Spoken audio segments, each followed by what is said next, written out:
calculating Newton's law. So we just enter the applied force here.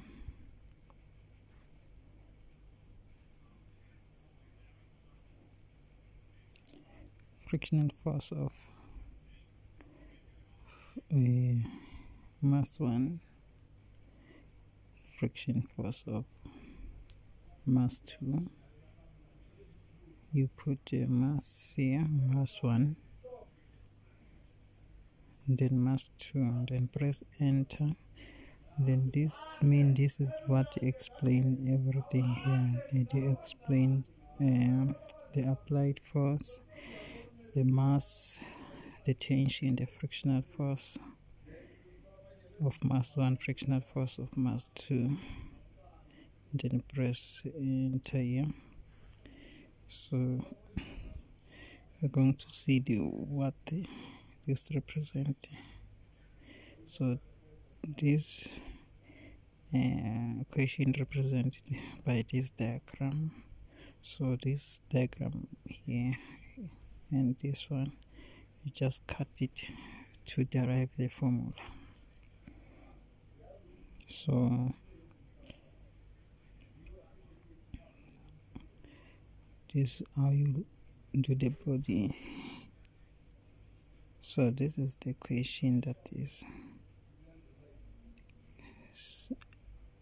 it's example of the equation that is here, and then I'm going to show you step by step how to answer the question. So we are going to calculating the step by step. We just do the values. After putting the values, it will help you to calculate the other equations. So this is how you're going to calculate. This is the given data for mass 1. So we just say F net means all the force acting, and then we derive the equation, make T the subject of the formula, then substitute the given values from mass 1, and then go to mass 2 now by separating, as we have seen from that picture. So we have mass of 2 kg, friction of 2 Newton, and applied force of 15. So then you have to derive the equation. Say F net equals to MA.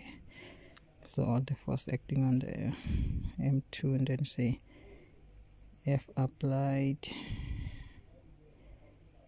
tension, frictional force, and then make T the subject of the formula. Take T to the other side, take the mass and acceleration to the other side, and then you rearrange it, then substitute the given values, then make T this, make it the formula equation. So now we're going to take this equation and this equation and solve it simultaneously. You let equation 1 equals equation 2, and then you take both of the equations and put it together, and then you take the like terms, divided by both sides. Acceleration is 2 meters per second square. Then you're going to solve for T means the tension. Going to substitute the value of A in the equation 1. This is equation 1, and then you write the equation 1, substitute the value of A in this equation, which is 2. Then the answer is 9 Newton. So this is how you'll deal with this question. So you just put the values that is given here. So this one will help you to calculate the tension and acceleration, and that's it.